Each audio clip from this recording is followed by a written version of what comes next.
Esta historia comienza con Nanami, una tierna estudiante de preparatoria que se quedó sin casa, ya que su padre, al ser amante de las apuestas, perdió su casa y al estar lleno de tantas deudas pues se fugó, y como consecuencia de esto la pobre Nanami se quedó sola y sin techo, por lo que ella se encontró sin saber a dónde ir, y sin más opción tuvo que dormir en un parque, lugar donde conoció a Mikage, un misterioso chico quien parecía ser bastante amable y tranquilo, y que fue gracias a él que Nanami pudo evitar que un perro la lastimara, y ya una vez que se presentaron, Mikage supo de la difícil situación por la que pasaba la waifu, y aunque parecía que él también estaba fuera de casa, Nanami le replica que al menos él tiene un hogar al cual regresar, pero como Mikage parecía pensar diferente, este le cede su hogar como regalito, ya que él al pasarse la mayor parte del tiempo afuera pues como que mucha falta no le hacía, así que prefiere dársela a la waifu para así hacerle un favor a ella, y ella hacía lo mismo con él, aunque esta oferta se hizo un poco rara, porque para cerrar tal promesa Mikage le dio un beso en la frente a la waifu, dejándole también la hoja que contenía la ubicación de su nuevo hogar, indicándole que nada más llegar dijera que venía de parte de Mikage,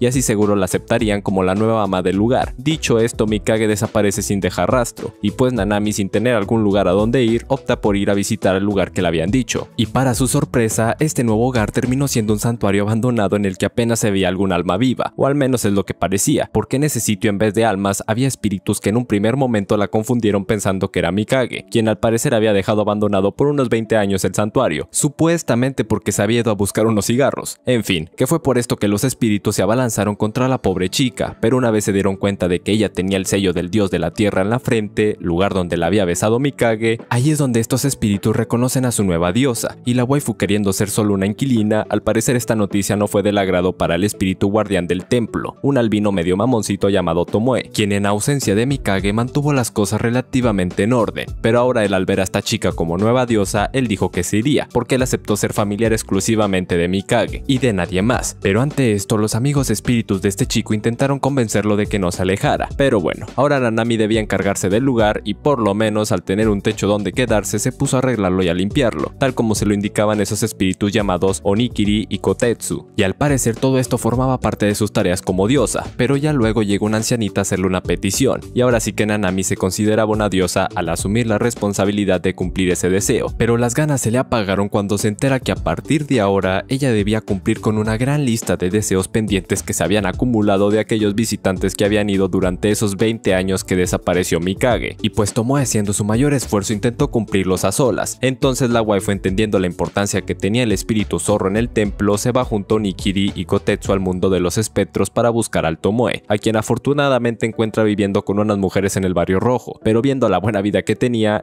obvio que no cambiaría de opinión respecto a ser el familiar de otra persona, además que no le importaba para nada regresar al templo, haciendo que la waifu se fuera molesta con él al mostrarle tal índole. Sin embargo, Nanami caminaba en ese mundo sin percatarse del peligro que la rodeaba, y es que al ser una humana que recién obtuvo su divinidad, era un postre demasiado atractivo para los espectros que la vieron sola caminando, aunque una vez la waifu fue acorralada, inesperadamente fue rescatada por Tomoe, quien logra hacer que la chica escape, pero como te decía, Nanami era una tentación para otros espectros, por lo que esta vez en su camino de regreso se topó con una indefensa ancianita, la cual le pidió ayuda, aunque cuando Nanami se dispuso a ayudarla, pues valió madres. La anciana resultó ser un monstruo que intentó comérsela, y en su huida, uno de los espíritus protectores le dio unos talismanes en blanco para que ella, con sus poderes de diosa, pudiera hacer que sus palabras tuvieran la fuerza para que se cumpliera lo que ella deseaba, pero como apenas se convirtió en diosa, fueron pocas las cosas que pudo hacer, por lo que llegó a ser acorralada en la copa de un árbol, por lo que usando su talismán llamó al Tomoe para que la salvara, aunque esta vez el albino sí que se hizo del rogar. Sin embargo, el prota en un descuido dejó que la waifu lo besara para que así ellos formaran un pacto en el que ahora él pasaría a ser el familiar de la chica, y en consecuencia ahora sí que le correspondía defenderla. Entonces, una vez que se deshicieron de esa vieja espectral quien pareció molestar un poco demasiado al Tomoe por ser la culpable de que Nanami lo encadenara, ya luego de esto todos regresan al templo, y después de un reparador sueño, Nanami despierta creyendo que lo que vivió fue una pesadilla, pero una vez vio a sus espíritus y a Tomoe supo que no fue así, y aunque se tranquilizó cuando vio al albino con mejor semblante, de una vez la desilusionó cuando la regañó por obligarlo a ser su familiar, pero luego se opuso a explicarle en qué consistían sus poderes de diosa, ya que ciertamente cada vez que los usaba, estos aumentan su fuerza, pero en el caso de Nanami tendrá que escuchar y cumplir con los deseos de la gente para así aumentar su fuerza, aparte de que ella no podrá seguir con su vida humana normal tal como la venía viviendo, pero la waifu olvida estas palabras cuando ve en la televisión que en su escuela se transferirá un guapo joven idol llamado Kuruma, que a la prota le gusta, y con ese incentivo pues ella comienza de nuevo a ir a las clases, aunque Tomoe al principio se negó porque la chica podría estar en peligro si aparece algún demonio, pero luego el albino se compadeció divorcio de Nanami, ya que antes de Diosa primero era adolescente, así que aceptó que fuera, con una condición de que usara una llamativa capucha de orejas de gato que le cubrirían su marca de diosa en la frente. Entonces de esta manera Nanami, con el almuercito que le hizo el Tomoe, se va a la escuela, y una vez en su salón ella por fin tuvo su gran encuentro con su idol Kuruma, aunque no fue como lo esperaba, ya que el tipo con su arrogancia trató a Nanami muy mal, haciendo que también todos sus compañeros se comportaran bien mamones con tal de seguirle la corriente a este tipo. Esto hizo que Nanami fuera llorando al baño, en donde Tomoe apareció algo preocupado, pero resultó ser Byte, porque el albino se burló de ella al verla sufrir por unos simples humanos, pero como ella ya había cumplido su deseo de conocer a ese tal Kuruma, pues fácilmente podía regresarse, pero Nanami le contesta por lo mal que se siente al ver cómo él se burlaba de ella, además que más bien debió consolarla, y por esta razón ella no quería saber nada más de él. Pero justo cuando Nanami sale del baño, ella se topó de nuevo con Kuruma, y es ahí cuando conoce el tipo de persona que es. Este, aparte de disculparse, le comenta que estaba algo irritado por cómo la gente lo veía, ya que lo hacían sentir como un mono de feria, siendo la razón por la que se desquitó con ella, pero ella le dijo que estaba bien ya que lo veía de la misma manera, y también le dice que no lo volverá a mirar ni de reojo. Pero luego de esto, el muy hijo de la chingada comienza a hacer quedar mal a Nanami, ya que todos la conocían como la chica pobre con problemas familiares, y Kuruma, sabiendo esto, se puso a actuar diciendo que había perdido 30.000 yenes, y de pura casualidad, cuando un amigo le preguntó a Nanami si llevaba almuerzo o dinero para comprar algo, esta mágicamente tiene en su poder 30.000 yenes, y para aprovecharse de la situación, Kuruma menciona que no se lo robó, sino que él mismo se lo dio como buena gente, haciendo quedar a Nanami como una mendiga. Pero el albino, sintiéndose un poco mal por su chica, después de esa escena, él aparece con un chingo de sirvientas para prepararle un gran banquete a la waifu, aparte de advertirle a todos de que Nanami es su ama y no soportará que la traten mal. Así que después de todo esto, en la que obviamente todos comenzaron a ver con otros ojos a la waifu, Tomoe a la distancia tomaba una siestecita por lo cansado que estaba de cuidar a su diosa. Sin embargo, mientras el prota descansaba, Kuruma le hacía llegar una nota a Nanami en la que le pedía verla en la azotea, y tal como le pidió, la waifu llegó, y en ese momento este idol comenzó a preguntarle puras chingaderas, para así ocultar la verdadera razón por la cual la invitó, y fue así como reveló que él era un demonio cuervo de la montaña Kuruma, y estaba ahí para apoderarse de ella, pero antes de que le pusiera una mano encima, justo en ese momento llega Tomoe para enfrentarlo, y decirle que si habrán más tipos como él detrás de la Nanami, pues la cosa podría ponerse interesante, ya que Tomoe estaba aburrido de solamente limpiar, cocinar y vigilar a esa diosa, por lo que extrañaba un poco de su pasado como máquina asesina. Entonces, una vez que lo derrota y después de armar un desmadre en la escuela al convertir al Kuruma en avestruz, Nanami se enoja con ambos por armar ese alboroto, pero una vez calmadas las aguas, ella cuida un poco del Kuruma, el cual al ver ese gesto de generosidad de la diosa, pues sin más se enamoró de ella, y viendo toda esa escena a lo lejos estaba Mikage a escondidas confirmando la buena decisión que tomó al escoger a esa nueva diosa. Pero al parecer este tipo no sería el único en enamorarse, porque otro espíritu también lo haría, pero esta vez no de Nanami, y es que ella, recibiendo una carta de Numa no Himemiko, un espíritu del pantano con apariencia de bagre, le escribe para conocerla, ya que quería saber a quién había escogido a su amigo Mikage. Es así como Nanami se prepara para tal visita, pero Tomoe le dice que no hace falta que ella vea al espíritu, ya que puede que la arruine de nuevo, así que Tomoe se encargará de la visita. Ella al principio se siente mal por lo inútil que se siente, y se lo hace saber a los espíritus que la cuidan, por lo que escabulléndose mientras el albino atendía la visita, ella logra escuchar en secreto la conversación que tienen estos dos, y Himemiko comienza a burlarse de lo bajo que había caído ese santuario al ceder el poder del dios de la tierra a una débil humana. Entonces Tomoe, sin permitir que hable el mal de Nanami en su presencia, le da una lección a la bagre, estando a punto de convertirla en pescado asado para la cena, pero Nanami justo en ese instante interrumpe la discusión ordenando a Tomoe que se calmara, y sin más opción que obedecer, deja que la waifu logre conversar tranquilamente con Himemiko, y ahí el espíritu le comenta el por qué fue a visitarla, y básicamente fue por amor, y es que resulta que este espíritu hace 10 años conoció a un humano que la cautivó, y como en ese momento ese chico era muy pequeño, el espíritu esperó a que estuviera algo grande para disfrutar de su colágeno, y así por fin conquistarlo para ella. Este humano al parecer se llamaba Kotaro, y por eso Himemiko le pide a Nanami que le ayude a tener una cita con él. Tomo al principio no estaba de acuerdo con este plan, pero ante dos chicas ilusionadas el albino pierde por mayoría, y es así como terminan ayudando a Himemiko para ubicar a su crush, y mientras el prota y Nanami se fueron a buscar a Kotaro, en el restaurante que descansaron se encontraron con un compañero mamón de Nanami, quien sabía de su mala situación en su casa, y por eso aprovechó en molestarla, pero Tomoe siempre en guardia para atacar, Nanami lo tuvo que calmar para que no causara un desmadre, aunque en ese preciso momento, justo que el mesero que los atiende responde a Kotaro, y allí los protas aprovechan de explicarle la situación, diciendo algo así como: mira, mi amiga Daya quiere conocerte, así que bueno, ya sabrás qué hacer, y así es como acordaron que la parejita se encontraría al día siguiente. Sin embargo, aquí es donde ellos dos tienen un problema con Himemiko, y es que debían hacer algo con su imagen de bagre, y de esta manera es que ella logra convertirse en una tierna waifu peli plateada. Entonces con este outfit Himemiko va a su cita, y se encuentra encuentra con que Kotaro, quien es un poco tosco al ser tan tímido ante una confesión, como buen japo, pues logra encontrar la ocasión para romper el hielo, y así se acercan un poquito más, por lo que el Kotaro se va a buscar algo de tomar de tanto conversar, aunque en ese preciso momento Himemiko termina siendo acosada por unos tipos que querían salir con ella, y Nanami, queriendo intervenir para que no les arruinaran la cita, Tomoe la detiene porque es un asunto que debía resolver la pareja, pero en eso que se acerca a Kotaro, los protas lo ayudan con un talismán que le dio el valor y la fuerza suficiente para que defendiera a su waifu, y de esta manera pues estos dos parecieron acercarse más y terminar en final feliz. Ahora, cuando todo parecía estar en calma, Nanami estaba toda chile en sus clases, hasta que en su salón aparece una serpiente blanca, algo que asustó a todos, pero cuando estuvieron a punto de aplastarla, Nanami la toma en sus manos para liberarla. Sin embargo, ese mero contacto le dejó una marca en su muñeca, y una vez regresó al templo, cuando se lo contó a Tomoe, este notó que esa marca era una propuesta de matrimonio, y obvio que el albino a estas alturas pues se molestó, pero como no había otra cosa más que hacer, el Tomoe se pone a estudiar para saber cómo ser un estudiante de prepa, y de esta manera logra acompañar a Nanami en todo momento mientras que ella está en la escuela. Obvio que con su presencia el prota robó la atención de las chicas, además de ganarse un poco los celos de Nanami, a la vez que estaba agradecida con la preocupación de su albino, pero en eso una compañera de la waifu le entrega una libreta que le dejó su profesor, aunque a su regreso una extraña figura apareció. Sin saber quién era realmente ese señor, por su lado Tomoe está junto a su waifu poniéndose al día con las tareas, pero del aburrimiento el prota se duerme. Sin embargo, en ese preciso momento la extraña figura apareció y se llevó a Nanami, y cuando el prota despertó se dio cuenta que fue demasiado tarde, porque no encontraba por ninguna parte a su diosa, y es después que Nanami despierta en otro templo, y de esta manera es que conocemos que su secuestrador era Mizuki, el cual era otro chico albino que venía siendo la serpiente blanca de la otra vez, y resultaba ser el guardián de otra diosa. Y puede que te parezca infiel, pero ya verás que no es así, y es que por otro lado el Tomoe pasó la noche sin dormir al estar preocupado de su chica, a pesar de que este lo niegue, pero por su parte Nanami, al verse con otros espíritus en ese santuario, intenta escapar lo antes posible. Sin embargo, la maldición del lugar la devuelve al mismo sitio de donde salió, y es así como después Nanami se entera del mismo Mizuki que ese santuario ya no tiene una deidad, y por tal razón este otro albino se quiso matrimoniar con ella. No obstante, este templo era de la diosa del agua, y la Nanami era de la tierra, y ya por ahí tenemos un conflicto, pero lo cierto fue que a ese templo iban las personas a pedir por sus familiares naufragados, pero como los accidentes de ese tipo descendieron, pues los creyentes dejaron de ir, desapareciendo así Yonomori, la ex diosa de Mizuki, y es por eso que él conserva ese cerezo que a su diosa le gustaba, y por eso siempre lo miraba con tristeza, algo que obviamente Nanami lo entiende, pero no se esperaba que Tomoe, arrepentido por haberse quedado dormido mientras la cuidaba, por su reproche intensificó su búsqueda, encontrando así ese templo del agua que parecía estar en un espacio paralelo al otro lado del reflejo de un lago, y una vez llegó a ese templo donde estaba secuestrada Nanami, el prota causó destrozos en el lugar, estando a punto de quemar el cerezo que cuidaba Mizuki, ya que este intentó pasarse con la Nanami, pero gracias a esta waifu logra impedir que quemaran el recuerdo del Mizuki, y una vez que todo se aclara, Nanami entiende la soledad del espíritu serpiente, y le promete irlo a visitar de vez en cuando, mientras que de regreso Tomoe se muestra un tanto amable, e inclusive se pone a curarle las heridas que tenía encima la chica, aunque después de esto la tranquilidad pareció durar un poco, y es que al parecer la diosa del trueno, Narukami, nunca estuvo de acuerdo con la larga desaparición de Mikage, y cuando se enteró que la nueva diosa de la tierra era una simple humana, pues más se molestó, porque eso significaba que alguien indigno le había quitado a su Tomoe, a quien desde hace tiempo quería como guardián. Entonces, mientras Nanami iba a la escuela a regañadientes, no le prestó mucha atención a las visitas importantes que Tomoe dijo que llegarían, y a quien se refería era Narukami, y para su sorpresa esta señora nunca llegó al templo, y más bien se le apareció directito a la waifu en su colegio, y creando todo un desmadre como muy propio de la diosa del trueno, primero endulzó con lindas palabras a la waifu para que le diera el sello de su divinidad por las buenas, pero como Nanami se negó, tocó quitársela por las malas, aunque en ese preciso instante aparece Tomoe para defenderla, pero en vez de eso quien salió lastimado fue él, ya que al quitarle el sello a la waifu dejó a Tomoe convertido en niño, amenazándolos con que si quería que Tomoe regresara a la normalidad debía entregárselo para que ahora él fuera su guardián. Así que sin más esta diosa se va, mientras que Nanami se queda con un Tomoe enfermo, y es que parecía tener una fiebre bastante alta, y sin importar al hospital que fuera no lo podían curar. Fue así como ella se encontró en las calles al Kurama, quien supuestamente no había ido a la escuela por estar enfermo, pero ahí estaba sin problema alguno, y fue él más bien quien pudo diagnosticar al prota, y le dijo a Nanami que el problema de Tomoe es que su pequeño cuerpo no podía soportar su gran poder, así que dejándolo descansar en su casa, este chico le da una medicina al prota para que su malestar mejorara temporalmente, pero Tomoe, viendo la difícil situación en la que estaba, él dijo que se iría con la Narukami para que lo curara al convertirse en su guardián, aunque la verdad resultó ser que él se fue a esconder de todos los demás para desvivirse en paz. Ya luego del supuesto abandono de Tomoe, Nanami se puso muy triste, y Kurama, viéndola en ese estado, le dio como regalo una de sus plumas, y por más raro que suene, esto a la chica le sería de utilidad,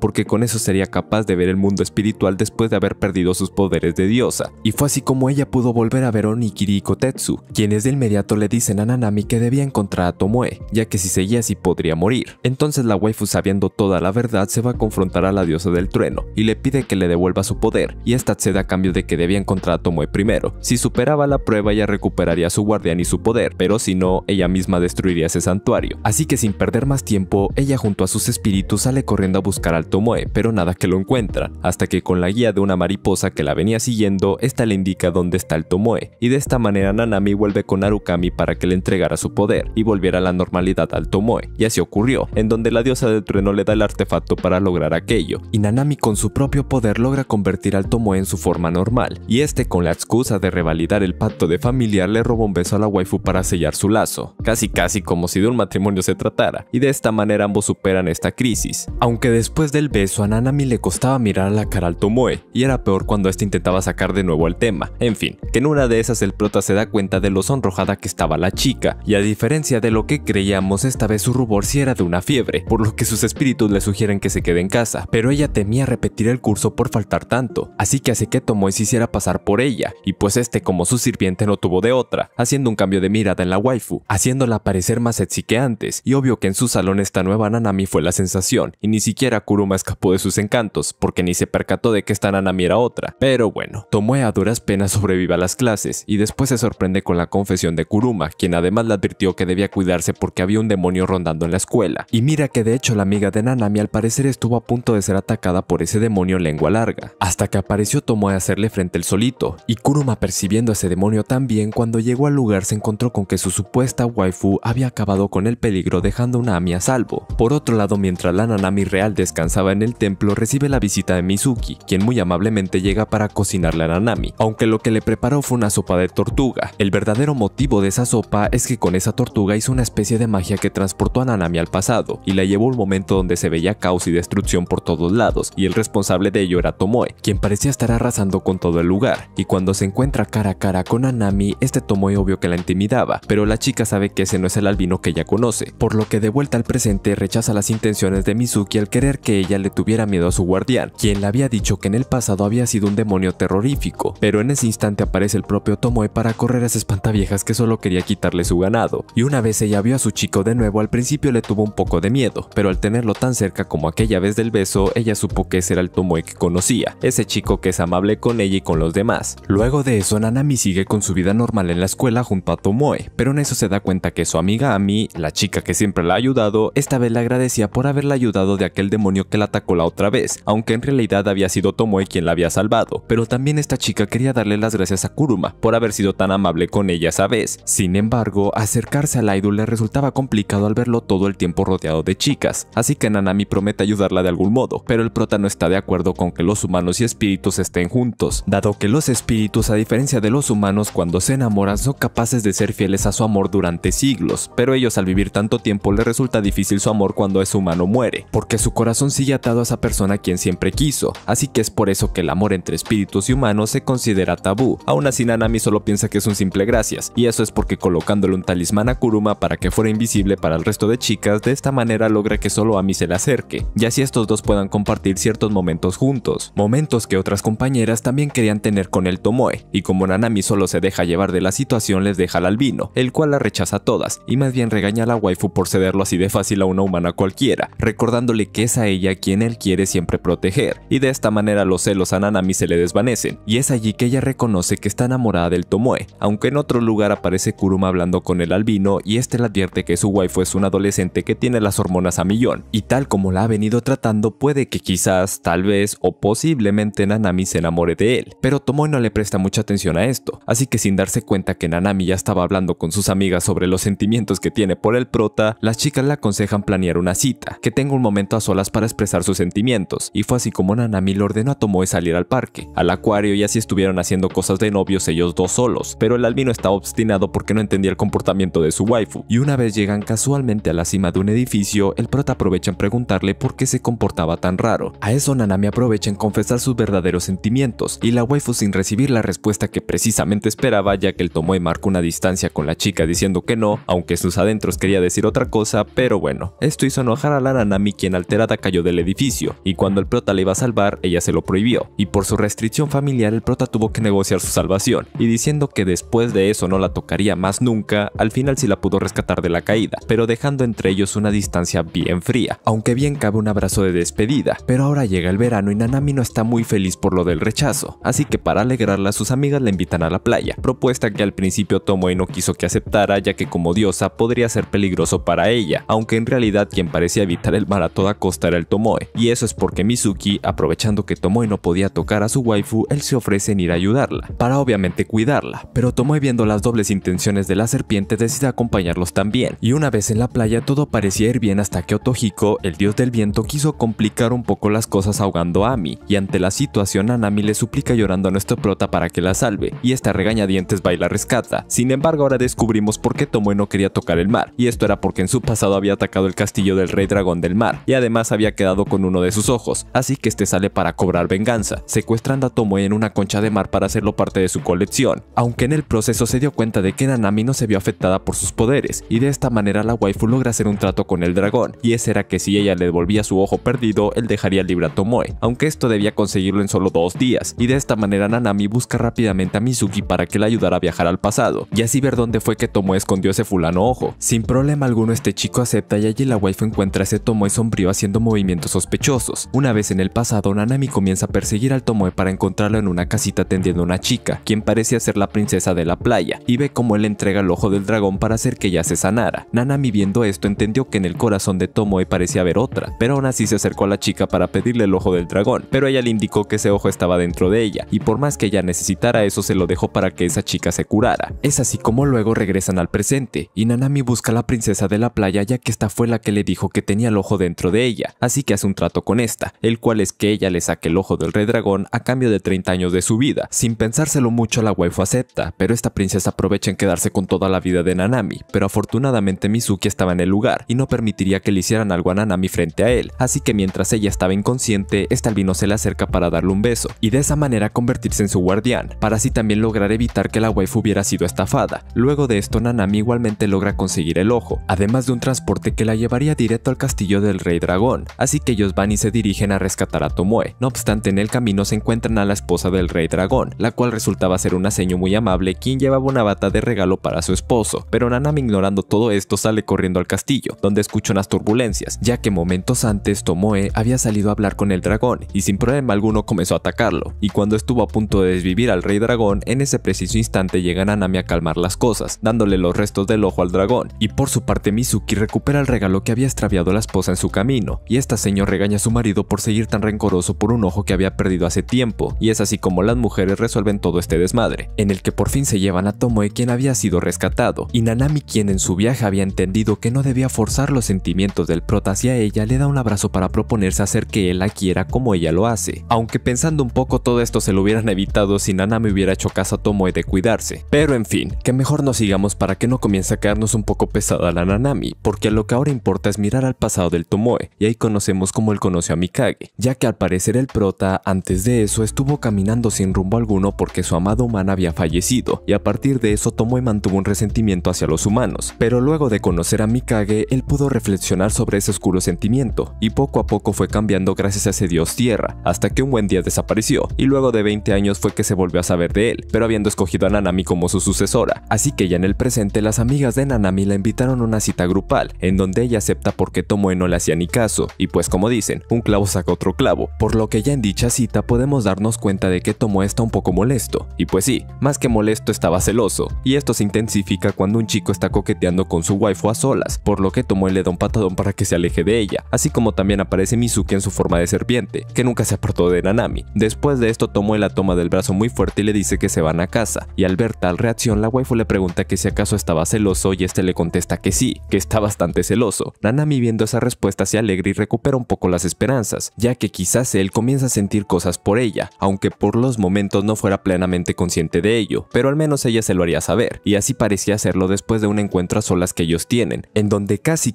se viene la escena del beso, pero como el guión no lo permitió, pues Mizuki los interrumpió. Luego de esto Mizuki tiene un momento a solas, cosa que no le sentaba nada bien, porque no le gustaba la idea de saber que el prota y Nanami estaban juntos en el colegio, mientras que él estaba ahí con los espíritus haciendo sake, pero él quería ser más querido por Nanami, así que viendo en la tele la conmoción que causaban los idols, él quiso convertirse en uno, pero cuando salió a la ciudad para ver cómo le hacía, digamos que no le fue muy bien, ya que se enfrentó a otros tiempos y se encontraba con un desmadre tras otro. De algún modo Mizuki, al no tener dinero para el taxi, se encontró con Kuruma, el cual lo salvó en ese instante, y al encontrarse con sus otros amigos humanos, el albino llamó tanto la atención que le ofrecieron ser un idol, y aunque él se sumó a la fiesta y todo eso, le costó adaptarse a pesar de estar con Kuruma, pero en eso él conoce a una linda waifu que fue amable con él, y como viendo este gesto, pues nada, Mizuki le regaló el sake que hizo como muestra de agradecimiento, y de esta manera regresó al templo, y después de este paseo le tocó el turno a Nanami, quien quiso ir a un parque de diversiones con el prota. Sin embargo, este no se veía muy convencido, aunque después cambió de opinión cuando Nanami encontró un broche de cabello, y Nanami de tóxica comienza a sospechar que seguro ese broche fue de la mujer que vio en el pasado de Tomoe, pero igualmente no dice nada para no arruinar su salida, así que una vez en el parque, ahí ellos dos se divierten, en donde la waifu se contenta al ver a su albino sonreír, pero luego de que ella se subiera a una atracción, el cabello se le desarregla, y un poco angustiada por eso, Tomoe llega en el mejor momento para acomodárselo, y ahí le muestra el broche de la discordia, la cual usa para que la waifu lo tenga como pinza, y aunque antes ella había armado toda una escena por eso, allí comprobó que sus celos fueron en vano, haciendo que su amor por él creciera un poco más, y días después surge otro problema, y es que Nanami se entera de que no llega nadie a su santuario debido a que las personas creen que está embrujado, así que para atraer a la gente y demostrar que no está embrujado, el santuario decide hacer un festival. Entonces, charlando con sus guardianes, a Kuruma se le ocurre la gran idea de que Nanami realice una danza, aunque el problema es que solo tiene 7 días para aprenderla, y durante los 2 primeros días Nanami se da cuenta de que no es trabajo fácil eso de la danza, y si a eso le sumas lo estrictamente perfeccionista que es el Tomoe, pues la tarea se dificulta más, y por si fuera poco, en ese momento aparece otro espíritu, Tohiko, quien quiere probar si Nanami merece ser la deidad de la tierra, por lo que también la pone a prueba, y esta vez él manda una maldición a su templo para ver cómo lo resuelve, y es que este es un trabajo que en teoría es fácil de purificar para un dios experimentado, pero ya sabemos que para Nanami, quien es una primeriza, pues sí se le dificulta. Sin embargo, Tomoe y Mizuki intentan solucionar este asunto por su cuenta, aunque esto ocasiona que la waifu se sienta inútil ante los problemas, y por esta razón termina abandonando el santuario, ocasionando que Tomoe vuelva a tener recuerdos de Vietnam, porque ya saben, su anterior patrón lo abandonó por 20 años y si esta waifu se va, quién sabe por cuánto tiempo se perdería, por lo que el albino, al darse cuenta de esto, con ayuda de Mizuki, rápidamente comienzan a buscar a Nanami por todas partes, aunque no la lograron encontrar en un primer momento porque ella se puso un talismán para desaparecer. No obstante, nuestra prota, al estar triste, comienza a pensar en muchas cosas, como por ejemplo el hecho de que le hicieran diosa, le regalaron un santuario, conoció a Tomoe, Mizuki y sus 2 protectores, y otras cosas buenas más que por andar agüitada no valoraba, y fue por eso que cayó en cuenta que el templo era su verdadero hogar, así que no lo debía abandonar, y de esta manera Nanami se regresa nuevamente a dicho santuario para purificarlo. Sin embargo, había un pequeño problema, el cual era que en ausencia de Tomoe, Mizuki y Nanami, en ese preciso momento escapó un demonio tan fuerte que incluso Tohiko no pudo contenerlo, pero Nanami, apareciendo en el momento más oportuno, pudo solucionar las cosas con su practicada danza, y es que de esa manera comenzaba a purificar el ambiente con su aura de diosa, y aunque a la mitad de la danza ya se tropezó, solo faltó un poco de ayuda del Mikage, quien veía todo tras las sombras, y fue gracias a eso que ella pudo finalizar la danza, dando como resultado que el santuario regresara como estaba. Esto permitió que el día del festival llegaran muchísimas personas y Nanami pudo realizar su danza perfectamente frente a los demás, para que así después de una exitosa jornada, Nanami y Tomoe se quedaran solitos mirando las estrellas, y Tomoe aprovechó para decirle que su danza fue lo más hermoso que ha visto, y con eso aprovechó para sellar su lazo como familiar, aunque el beso que le dio parecía más bien una declaración de amor, y de esta manera terminó esta primera temporada del anime, que por cierto, si quieres que te traigamos la segunda temporada, no te olvides de dejar tu like, comentar y sobre todo suscribirte al canal para estar atento de en cuanto la subamos. Así que sin nada más que decir, nos vemos en un próximo resumen. Goodbye.